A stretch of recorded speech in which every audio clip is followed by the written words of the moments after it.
This is Darren Osment, and unknown to him at the time, his confession to murdering his ex-partner was being recorded for the whole world to see, all conducted by a so-called friend who had been planted as part of a complex undercover operation. But this confession wouldn't come easy. In fact, it would take police more than 10 years to finally arrest and detain Claire Holland's killer, and that was only after he had slipped out of their hands once before already. So, who was Claire Holland? Who precisely was Darren Osment? And why was he so willing to admit his guilt after getting away with murder for more than a decade? Welcome back to Coffeehouse Crime, folks. My name is Adrian, and today we're looking at the case of Claire Holland and how one of the most complex undercover operations finally caught her killer. By the way, if you like videos like this, I post up to twice a week here, so please consider subscribing. And now, with that said, please grab yourself a coffee and let's caffeinate while we investigate. This is the case of Claire Holland.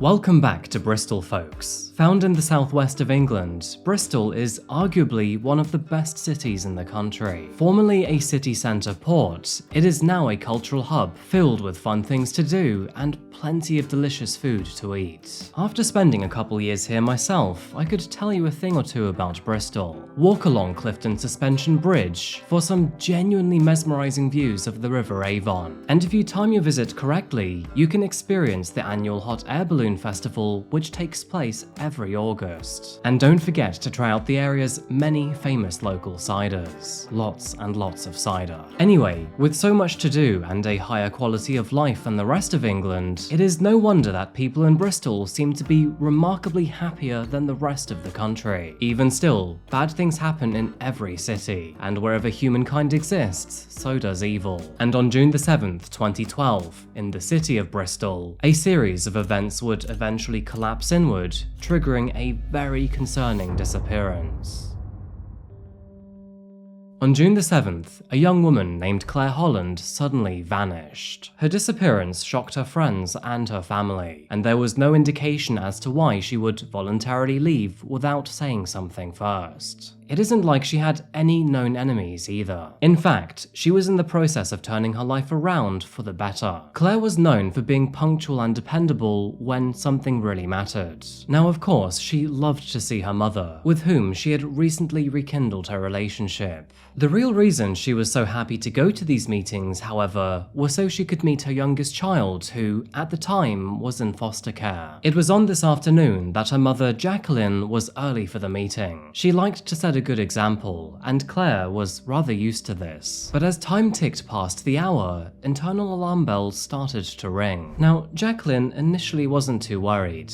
I mean, sure, it was strange, but at the same time, she was well aware of her daughter's past. After multiple failed attempts to try to contact her daughter, Jacqueline finally realized that maybe things were much more serious than she initially thought. I mean, even her social work admitted that this was highly unusual and bizarre for Claire.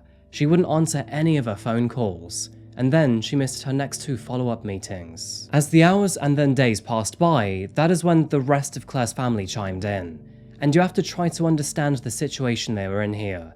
When a loved one goes missing, silence is often the loudest noise to fill a room. Her agonizing absence was absolutely unbearable for her family, and so, within the week, her sister Sarah reported her as missing to the police. But before we continue our story, who exactly was Claire?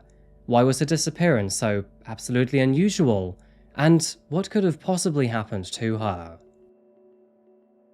Sadly, Claire Holland's life was never easy. Born in the year 1980, her family was fraught with turmoil, and from the very beginning, she faced challenges and hardships. Claire's parents were not amicable, and since they weren't living together, she spent her early years bouncing between both of their homes. Her parents apparently never paid too much attention throughout her early years, and despite her doing relatively well in school, it did not take long for her to fall into the wrong crowd. As a teenager, Claire was no stranger to substance abuse, and by the time she was 16 years old, her relationship with her family was pretty much at rock bottom. Soon enough, she found herself out of the house and living in a foster home. Although it's not exactly clear why she was sent to live away from her parents in the first place, we can speculate that the tumultuous home environment, on top of her erratic behavior as a teen, would make things very difficult for the entire family. Now, Claire already had some experience with alcohol by the time she arrived in her new home, and unfortunately, it would only worsen as she struggled to deal with being away in a new and uncomfortable place. Trying to cope with the new situation that she found herself in,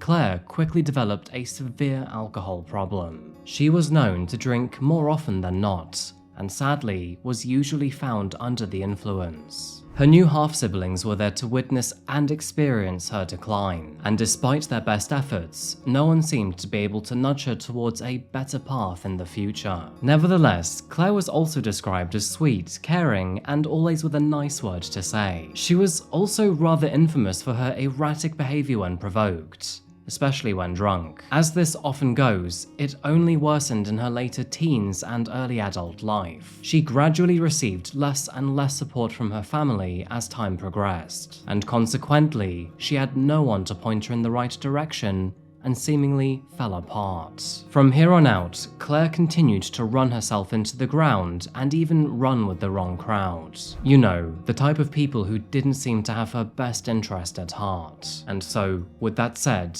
her situation only continued to worsen. In the throes of highs and lows and within her circle of fellow boozers, Claire would often find romantic interest, at least for a short while. I mean, she was a good-looking woman after all, and apparently she could be very charming if she wanted to be. However, like most relationships involving addiction and the inability to respect oneself as well as somebody else, these relationships would often end quite badly. Unfortunately, Claire would often experience violence from these men, or should I say overgrown boys, who were supposed to protect her. But saying that, she would also go on to have kids with some of these partners, and by the time she was in her late 20s, she had 4 children. Now, addiction, as we all know, is often generational, and Child Protective Services, they were no stranger to Claire. Eventually, she would lose at least 2 of her children into foster care. By 2012, and now in her 30s, Claire decided it was finally time to clean up her act. She was quite clearly sick of the addiction, and furthermore, she wanted to be a responsible mother for her children. Soon enough, she was making steady progress at an alcohol treatment center. And granted, although she wasn't entirely off of the booze, she was drinking markedly less, and her pub visits were shrinking with every passing week. Claire even moved into a new flat to begin a new chapter in her life, and those on the outside looking in certainly saw that her life was turning around for the better. And so, with her suddenly disappearing, what could have possibly happened to her on June the 7th? Avon and Somerset police were told by locals that Claire had been spotted at a pub on June the 6th, the day before her disappearance. And so, with a solid place to start their investigation, they dug into the area's local businesses and began to review surveillance footage. And it didn't take long for them to find her. At around 3 p.m. on June the 6th, Claire was spotted withdrawing cash from an ATM in a city centre shop. She extracted £50 or $60. So, with that kind of money, it is unlikely that she was planning on doing anything significant. 20 minutes later, she arrived at the Seamus O'Donnell pub found on St. Nicholas Street, and over the next 3 hours she remained there, knocking a few drinks back while she talked to other punters. Claire was seen leaving the pub on numerous occasions. One time, at around 4 p.m, she left to top up her mobile device. Shortly after that, she spoke to her sister over the phone for a quick chat, telling Sarah that she planned to go to Richmond Public House later that evening. Claire then returned to the Seamus O'Donnell pub, where she remained until 6:30 p.m. She was then seen shopping around the city centre for the next 2 hours, before finally arriving at the Richmond Public House at around 8:30 p.m. Staff working there would confirm that she stayed until the pub closed, but after that, no one knew where she went. After reviewing the surveillance footage, the authorities were very keen to try and track her movements. They would do this by contacting her friends and her family, and one of those they interviewed was a man named Darren Osment. Now, Claire and Darren's relationship was not built on the most stable of foundations. They met during the more heavier years of her drinking, and as for Darren, he was no better than she was. About 4 years prior, the two would run into each other in a cafe and basically hit it off immediately. But like most of her other relationships, things were rather quick to sour. Darren drank even more than Claire did, and to add to that problem, he was also the violent and aggressive type when drunk. And so, when either of them were drinking, it would often end in arguing, shouting, and even pushing each other around. Now, despite their troubles, Claire was pregnant with his baby almost 2 years later, and tragically, both of them would continue to binge drink throughout her pregnancy. Disappointingly, it only took a few weeks after her child was born for it to be placed in foster care. At this point, Child Protective Services knew all about Claire's habits, and quite understandably, they didn't want to risk a new life growing up in such a turbulent environment. Social workers were also well aware that Claire was terrified of Darren. I mean, she'd even admitted to one of them that she wouldn't be surprised if he ever tried to kill her. Apparently, he had already tried to strangle her on at least one occasion. Now, despite social workers offering her a space to stay in a women's refuge, Claire seemed quite reluctant to go. But saying that, she did eventually wake up to the abusive relationship that she was in, and decided to put some much-needed distance between herself and Darren. And although they did keep in regular contact, she was seeing him far less often than she used to. And of course, this alongside her minimal drinking and her change of scenery was doing great for her development. Although a foster family had now taken custody of their child, Claire was in regular contact with them and was very attentive to their well-being. In her mind, now was the time to lead by example, show her personal growth, and make sure that her children didn't end the same way she did. And that is what made her disappearance so strange. Sure, she still had some issues to work through, but it was very clear that she was devoted to her development. Now, during their initial investigation, the Avon and Somerset police spoke to Darren, thinking that he may have had something to do with her disappearance. However, his co-workers corroborated his story. Apparently, he had worked all night at the Richmond public house before going home after a long shift in the kitchens. Strange enough, Darren claimed that he never even saw Claire at the pub. Quite simply, he was just too busy working hard in the kitchen. And so, unfortunately, with no further camera footage and no more leads, the police were officially stumped.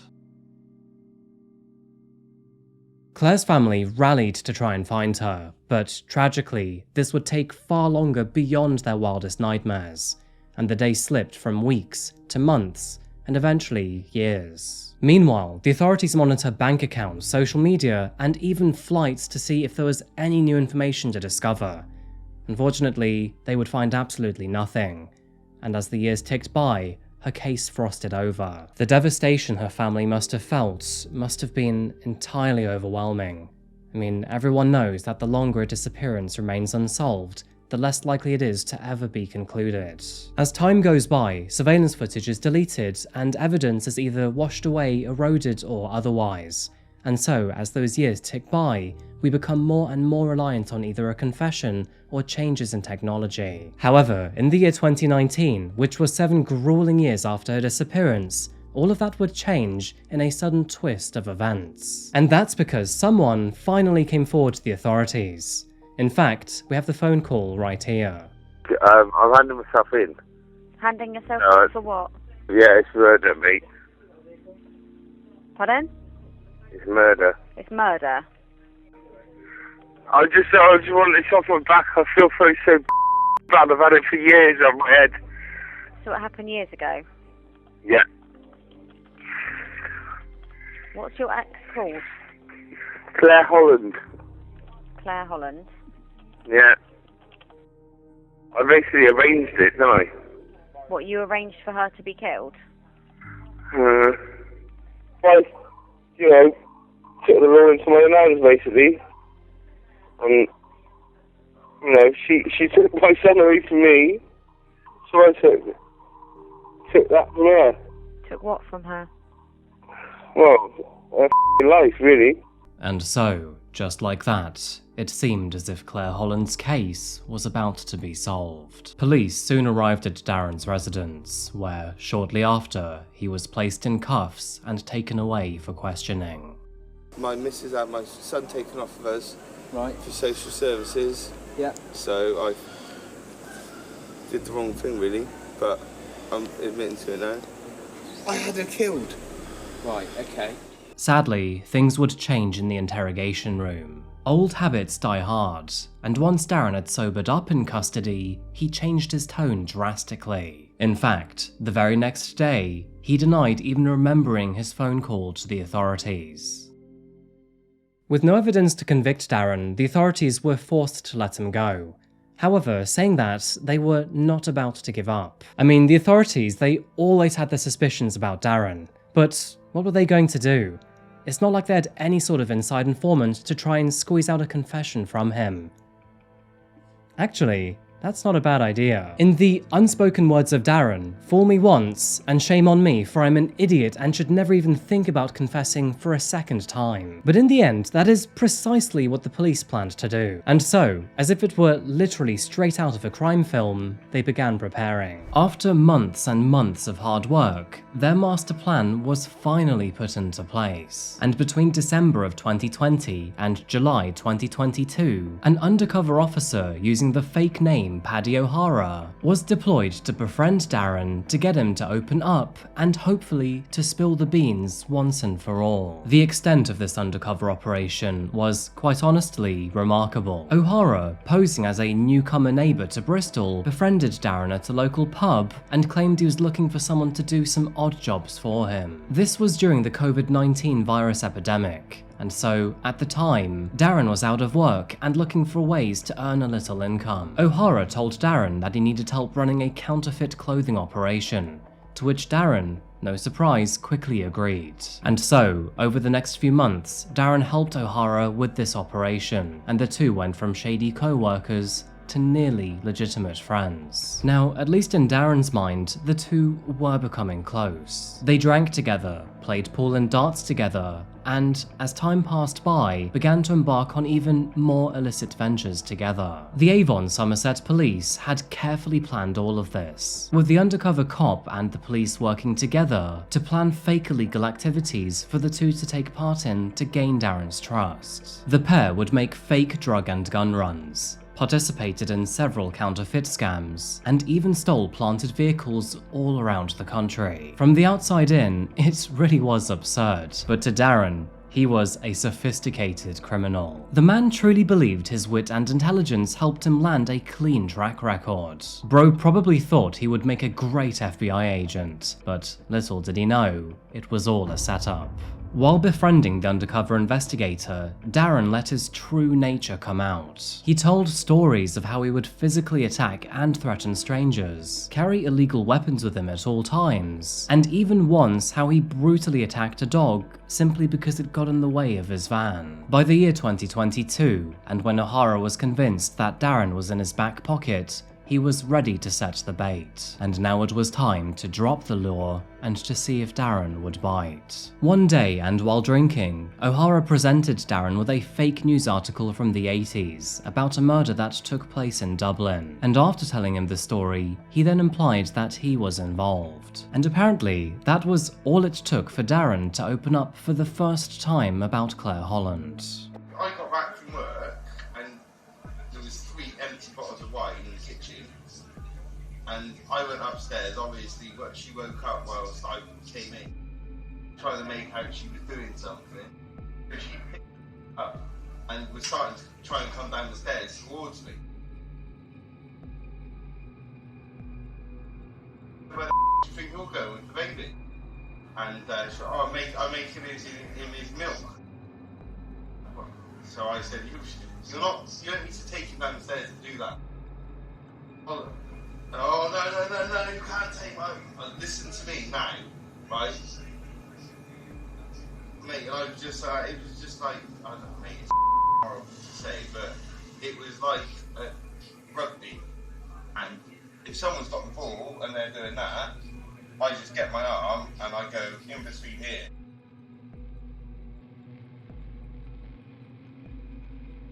you know, and it was the same thing. I just went like that.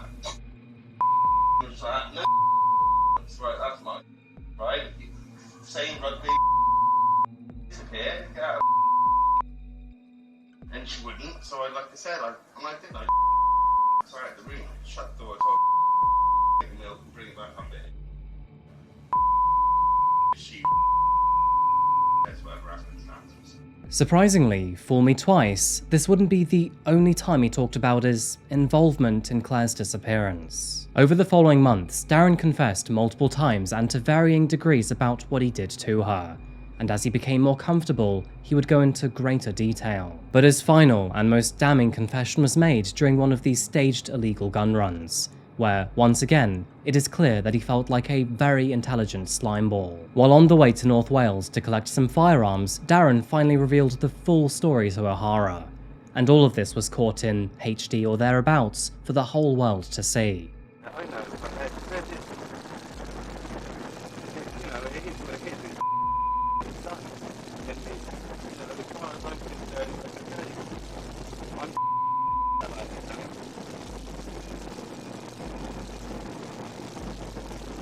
I mean, if there was anything that, for instance, you want to know, or a question you specifically want to ask me, then ask me and I can answer. But I don't, you know, for me to go through, you know, blah, that, then there's no, I don't know, there's no device or how, you know what I mean?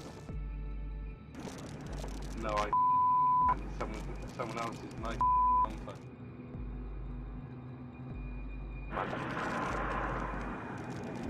Yeah, Mum.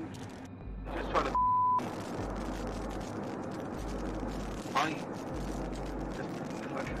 honestly, like I said, as far as I'm concerned, I don't think, and if you know, if you words right now, I don't want to tell you. It's not that I don't want to talk to them, I just don't want to, I just want to get out of that. Not that, so it's not that I don't, it's not telling, I just want to just forget about it. Because you know more than anybody knows, like my, you know, I hope it's not, I need to make sure, because, you know what I mean, put it this way, life skills.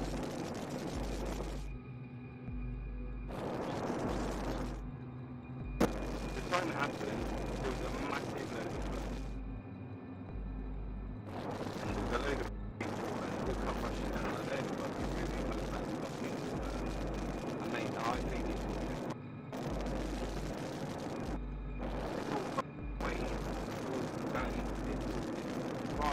I don't see it's not going to come close up. It shouldn't. I don't know.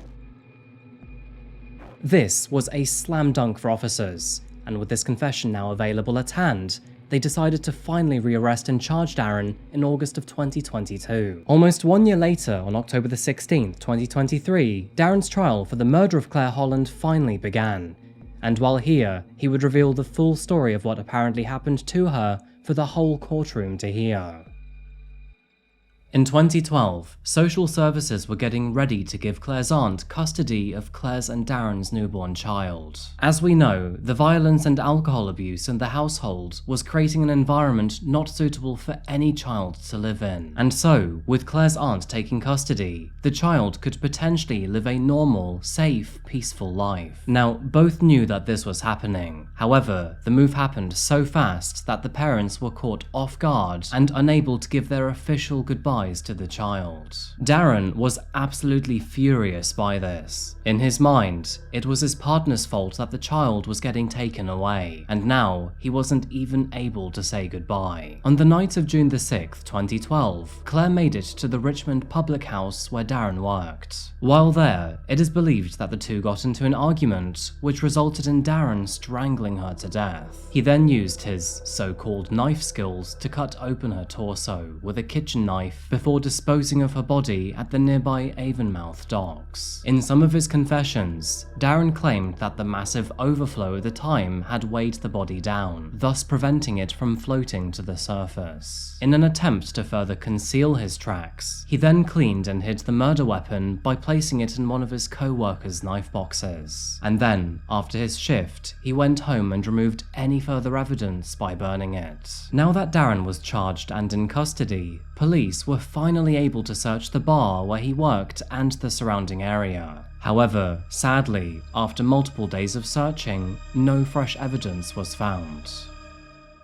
Now, obviously, to try a murderer without finding a body, the prosecution team knew their case had to be rock solid. And so, taking all of his multiple admissions into account, his documented abuse of his partners, and his long history of dealing with social workers, they meticulously prepared their case. The not 1 or 2, or even 3, but 16 admissions of guilt made by Darren over the years formed the bedrock of the Crown Protection Service's case. This included a confession made in 2014 to one of his co-workers, and another in 2018 when Darren claimed he paid someone £500 to make a hit on Claire. Let me tell you, this man really does have an issue with his mouth, because even after being charged and arrested for murder, Darren would then tell a fellow inmate exactly what happened. This, of course, he would later deny in court. Testimonies from those who knew Darren also damned his profile. These testimonies included a girlfriend who was forced to lie about injuries he had caused, and even a social worker who he threatened to torture and murder. And so, it was no real surprise when, on the 11th of December 2023, Darren Osment was officially found guilty of the murder of Claire Holland.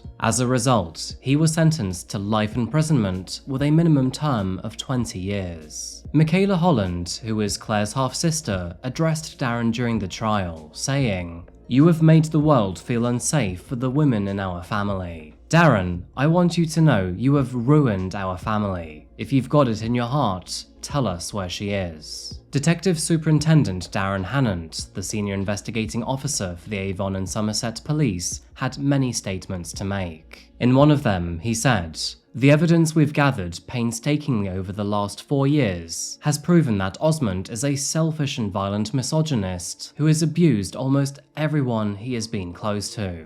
Claire Holland was aged 32 years at the time of her death in June 2012. It is clear from the deeply moving impact statements that I have heard and read that she was a warm and vivacious person who was deeply loved. A fresh start was ahead of her. You robbed her of that fresh start. You robbed her of the future she deserved. You took her permanently from her supportive family who loved and cherished her. You took her from her children, all of whom, including your own son, have had to grow up without her presence and her love. Darren Osment, for the moment you can remain seated. I am to sentence you today for the murder of Claire Holland. For this grave offence, there is only one sentence prescribed by law, and that is imprisonment for life. And with that said, Darren's freedom was finally put to bed. It's quite incredible to think that, despite Darren's sheer stupidity, he got away with Claire's murder for almost a decade. However, saying that, not even he could run away from this amazing undercover operation. Claire is remembered as a bubbly and bouncy sister who was looking forward to her future, one that was destined for personal development and growth. But sadly, she would never experience the fruits of her own labour. A monster found in the dark depths of her past would simply not let her go, and he would claim her before she could run away. For anyone out there who's battling substance abuse or alcoholism, please remember that you are never alone. And no matter what you think right now, a better version of yourself is just waiting for you to take that first step. I'm going to leave a few helpful links in the comments section down below for anyone who might want to read them. I mean, even if this helps just one person out there, I'm sure that Claire will be absolutely delighted to know that. Anyway folks, that pretty much finishes our case today, so thank you so much for making it this far and being here for the entire video. I really do appreciate it. Before you go though, what do you think about this story? What do you think happened to Claire's body? And what do you think about this undercover operation? I'm sure as for Darren, he is really going to struggle in trusting people in the future. If you want to support me in the channel, check out my Patreon here for early access or follow my social media here, most notably my Instagram. I'm about to post extra content over there very, very soon. Anyway folks, that is pretty much it today. Thank you again so much for watching, and as always, I'll see you again very soon for another one. Until that moment arrives though, remember to look after yourself, look after each other, and of course, as always, stay safe. Thank you, and goodbye.